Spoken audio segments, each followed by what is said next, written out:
हिमालय की ऊंची चोटियों के बीच, बर्फ से ढकी चोटियों और शांत घाटियों के बीच प्राचीन केदारनाथ मंदिर है। यह पवित्र स्थान भगवान शिव को समर्पित है, जो हिंदू धर्म के मुख्य देवताओं में से एक हैं।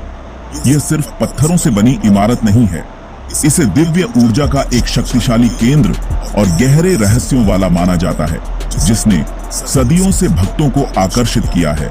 यह मंदिर बहुत ऊंचाई पर है, जिससे तीर्थ यात्रियों के लिए यात्रा बहुत मुश्किल हो जाती है। फिर भी हर साल अनगिनत भक्त इस कठिन यात्रा को करते हैं, जो इस पवित्र स्थान के गहरे आध्यात्मिक महत्व और कई कहानियों से आकर्षित होते हैं, जिससे यह एक ऐसा स्थान बन जाता है जहां विश्वास और रहस्य मिलते हैं। केदारनाथ का हिंदुओं के दिलों में एक खास स्थान है, क्योंकि यह 12 ज्योतिर्लिंगों में से एक है। ज्योतिर्लिंग एक पवित्र मंदिर है जहां भगवान शिव की पूजा प्रकाश के स्तंभ के रूप में की जाती है। पौराणिक कथाओं के अनुसार ये वे स्थान हैं जहां शिव एक अग्नि स्तंभ के रूप में प्रकट हुए थे, जिनकी न कोई शुरुआत थी और न कोई अंत। केदारनाथ मंदिर उत्तराखंड में प्रतिष्ठित 4 धाम यात्रा का हिस्सा है, एक तीर्थ यात्रा सर्किट जिसे पापों को धोने वाला माना जाता है। ज्योतिर्लिंग में पूजा करना शिव के प्रति भक्ति के उच्चतम रूपों में से एक माना जाता है, और इस कुलीन समूह में केदारनाथ का शामिल होना हिंदू धर्म में इसके इमेंस महत्व को दर्शाता है। मंदिर का इतिहास इसकी भौगोलिक स्थिति जितना ही फैसिनेटिंग है। माना जाता है कि इसे मूल रूप से महाभारत के पांडव भाइयों ने बनवाया था। वर्तमान संरचना, जो बड़े, भारी और समान रूप से कटे हुए ग्रे पत्थर के स्लैब से बनी है, को 8वीं शताब्दी में आदि शंकराचार्य ने रिवाइव किया था। उस युग की सीमित तकनीक के साथ इतनी ऊंचाई पर इतने विशाल मंदिर का निर्माण करना अपने आप में एक रहस्य है। इन विशाल पत्थरों को इतनी सटीकता से कैसे पहुंचाया और जोड़ा गया, यह सवाल मंदिर की एंड्यूरिंग लेगेसी में ओ और वंडर की एक और परत जोड़ता है, जो मानव प्रयास और डिवाइन इंटरवेंशन का मिश्रण दिखाता है। केदारनाथ की हवा कहानियों और पीढ़ियों से चली आ रही कहानियों से भरी हुई लगती है। ये कहानियां सिर्फ साधारण कहानियां नहीं हैं, ये लाखों लोगों के विश्वास की नींव है। वे देवताओं, राक्षसों, संतों और मोक्ष की बात करती हैं, एक ऐसी जगह की तस्वीर पेश करती है जहां अर्थली और डिवाइन एक साथ रहते हैं। मंदिर सिर्फ एक डेस्टिनेशन नहीं है, यह हिंदू धर्म के आध्यात्मिक दिल की यात्रा है। यहाँ चढ़ाया गया हर पत्थर, हर रिचुअल और हर प्रार्थना एक बड़े कॉस्मिक नैरेटिव से जुड़ा है, जो भक्तों को दृश्य से परे देखने और इसके पवित्र दीवारों के भीतर छिपे गहरे रहस्यों से जुड़ने के लिए आमंत्रित करता है। केदारनाथ मंदिर के सबसे एंड्यूरिंग रहस्यों में से एक इटर्नल फ्लेम या अखंड ज्योति की कहानी है। ऐसा कहा जाता है कि मंदिर के इनर सैंक्टम यानी गर्भगृह के अंदर एक दीपक लगातार जलता रहता है। जो बात इसे ट्रूली रिमार्केबल बनाती है, वह यह विश्वास है कि यह प्रकाश 6 महीने तक अपने आप जलता रहता है, जब मंदिर पूरी तरह से जनता के लिए बंद होता है। कठोर सर्दियों के दौरान पूरा क्षेत्र गहरी बर्फ से ढका होता है और मनुष्यों के लिए पहुंच इम्पॉसिबल होती है। मंदिर के दरवाजे सील कर दिए जाते हैं और देवता को सेरेमोनियसली रूप से सर्दियों की पूजा के लिए उखीमठ के एक निचले मंदिर में ले जाया जाता है। यह माना जाता है कि यह इटर्नल फ्लेम सिर्फ एक फिजिकल फिनोमिनन नहीं है, बल्कि भगवान शिव की डिवाइन प्रेजेंस का प्रतीक है। इसका मतलब है कि जब इंसान अनुपस्थित होते हैं, तब भी डिवाइन एनर्जी सैंक्टम को कभी नहीं छोड़ती। यह दीपक पुजारियों द्वारा मंदिर के दरवाजे सर्दियों के लिए बंद करने से ठीक पहले जलाया जाता है। वे इसे 6 महीने की अवधि के लिए पर्याप्त घी या क्लैरिफाइड बटर से भर देते हैं। जब पुजारी वसंत में लौटते हैं और दरवाजे फिर से खोलते हैं, तो उन्हें दीपक अभी भी जलता हुआ मिलता है। एक ऐसा दृश्य जो उनके विश्वास को रीअफर्म्स करता है। इस मिरेकल को इस बात का प्रमाण माना जाता है कि मंदिर एक जीवित, सांस लेने वाली इकाई है, जिसकी सेलेस्टियल बीइंग्स द्वारा निगरानी की जाती है। यह eternal light Hindu concept of an unending divine consciousness से गहराई से जुड़ा है। हिंदू दर्शन में प्रकाश ज्ञान, शुद्धता और कॉस्मिक फोर्स का प्रतिनिधित्व करता है, जो अज्ञानता के अंधकार को दूर करता है। केदारनाथ में अखंड ज्योति इसलिए सिर्फ एक लॉ नहीं है, यह शिव की इटर्नल पावर और ग्रेस का फिजिकल मैनिफेस्टेशन है। भक्तों के लिए इस हमेशा जलने वाले दीपक की कहानी एक शक्तिशाली रिमाइंडर के रूप में कार्य करती है कि डिविनिटी कांस्टेंट और एवर प्रेजेंट है, जो आशा और आश्वासन प्रदान करती है कि भगवान की सुरक्षा हमेशा बनी रहती है, भले ही बाहर की दुनिया डार्क और कोल्ड लगे।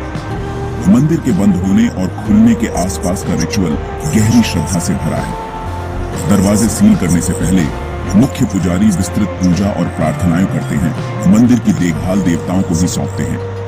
वसंत में दरवाजे फिर से खुलने का क्षण बहुत खुशी और एंटिसिपेशन का होता है। जलते हुए दीपक का दृश्य पहला संकेत है कि डिवाइन ने उनकी पूजा स्वीकार कर ली है और सैंक्चुअरी को शुद्ध रखा है। ये शक्तिशाली परंपरा इस विचार को रीइंफोर्स करती है कि केदारनाथ मॉर्टल वर्ल्ड और डिवाइन रेल्म के बीच एक पुल है, जहां मिरेकल सिर्फ कहानियां नहीं है बल्कि एक लिव्ड रियलिटी है। जब गढ़वाल हिमालय पर सर्दियों की पहली बर्फ गिरना शुरू होती है तो यह केदारनाथ मंदिर को मॉर्टल विजिटर्स के लिए अपने दरवाजे बंद करने का संकेत देता है। अगले 6 महीनों तक मंदिर बर्फ की मोटी चादर से ढका रहता है, जिससे यह इनएक्सेसिबल हो जाता है। हालांकि गहरी मान्यताओं के अनुसार मंदिर कभी भी पूरी तरह से खाली नहीं होता है। यह इसी अवधि के दौरान होता है कि देवता और सेलेस्टियल बीइंग्स, जिन्हें देवों के रूप में जाना जाता है, अपने स्वर्गीय निवासों से उतरकर हिमालय में भगवान शिव की पूजा करते हैं। मंदिर एक डिवाइन सैंक्चुअरी में बदल जाता है, जो पूरी तरह से देवताओं के लिए आरक्षित होता है।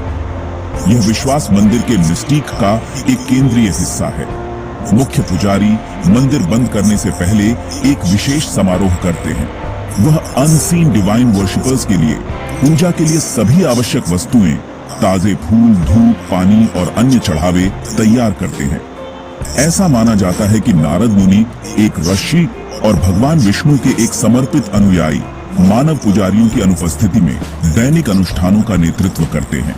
यह डिवाइन कांग्रेगेशन सुनिश्चित करता है कि भगवान शिव की पूजा पूरे वर्ष निर्बाध रूप से जारी रहे, ज्योतिर्लिंग की आध्यात्मिक पवित्रता बनाए रहे। यहाँ देवताओं की पूजा का विचार भक्तों को आवे की भावना से भर देता है। शिव पुराण सहित विभिन्न धर्म ग्रंथों में वर्णित लोर इस रहस्यमय परंपरा का समर्थन करता है। ये ग्रंथ बताते हैं कि सेलेस्टियल बीइंग्स ने अपनी ध्यान और पूजा के लिए पृथ्वी पर हमेशा शक्तिशाली आध्यात्मिक केंद्रों की तलाश की है।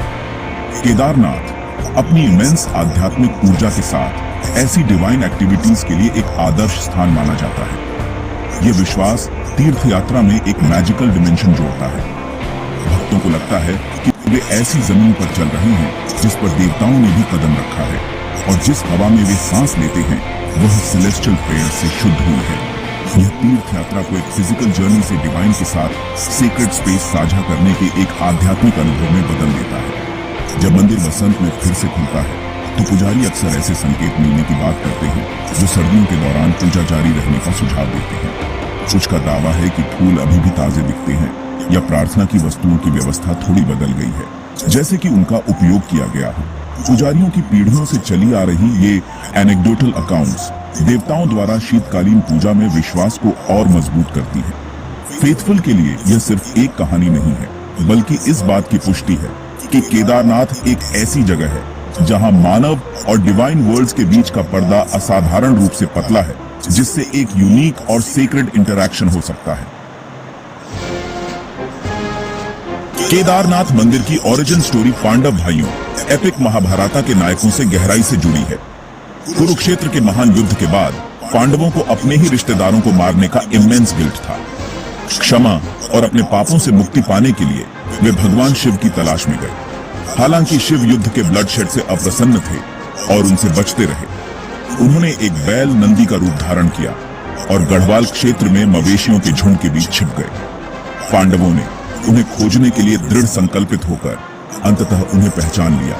जैसे ही भीम, पांडवों में सबसे शक्तिशाली, ने बैल को पकड़ने की कोशिश की, वह जमीन में डूबने लगा ताकि गायब हो सके। भीम ने उसकी कुबड़ को पकड़ लिया, लेकिन बैल का बाकी शरीर 5 अलग अलग स्थानों पर फिर से प्रकट हुआ। इन 5 स्थानों को अब सामूहिक रूप से पंच केदार के नाम से जाना जाता है। कुबड़ केदारनाथ में रहा, हाथ तुंगनाथ में प्रकट हुए, नाभि मध्य महेश्वर में, चेहरा रुद्रनाथ में और बाल कल्पेश्वर में। उनकी दृढ़ता और भक्ति से प्रसन्न होकर भगवान शिव अंततः उनके सामने प्रकट हुए, उन्हें उनके पापों से मुक्त किया और उन्हें आशीर्वाद दिया। इन स्थलों की पवित्रता को हमेशा के लिए स्थापित किया। ये कहानी इस विश्वास के लिए केंद्रीय है कि केदारनाथ की तीर्थयात्रा मोक्ष या जन्म और मृत्यु के चक्र से मुक्ति प्रदान करती है। मंदिर का दौरा करके भक्तों का मानना है कि वे पांडवों के नक्शे कदम पर चल रहे हैं और इसी तरह अपने पापों के लिए क्षमा मांग सकते हैं और आध्यात्मिक शांति प्राप्त कर सकते हैं। केदारनाथ की यात्रा को अक्सर अपने आप में एक तपस्या के रूप में देखा जाता है। कठिन टेरेन, ठंडा मौसम और आवश्यक फिजिकल एक्सर्शन को शरीर और मन को शुद्ध करने का एक तरीका माना जाता है। आत्मा को भगवान शिव की कृपा प्राप्त करने के लिए तैयार करना भक्ति के इस कार्य को अपने कर्मों को शुद्ध करने वाला माना जाता है। अंततः केदारनाथ की तीर्थ यात्रा सिर्फ एक धार्मिक कर्तव्य से कहीं अधिक है। यह एक गहरा आध्यात्मिक खोज है।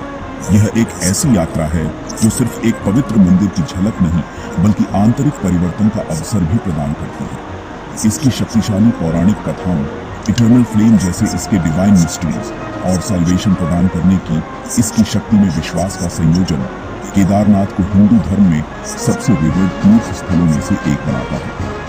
लाखों लोगों के लिए मंदिर अल्टीमेट डेस्टिनेशन का प्रतिनिधित्व करता है, जहां कोई अपने सांसारिक बोझ को भगवान शिव के चरणों में रख सकता है और शांति और मुक्ति की गहरी अटूट भावना पा सकता है।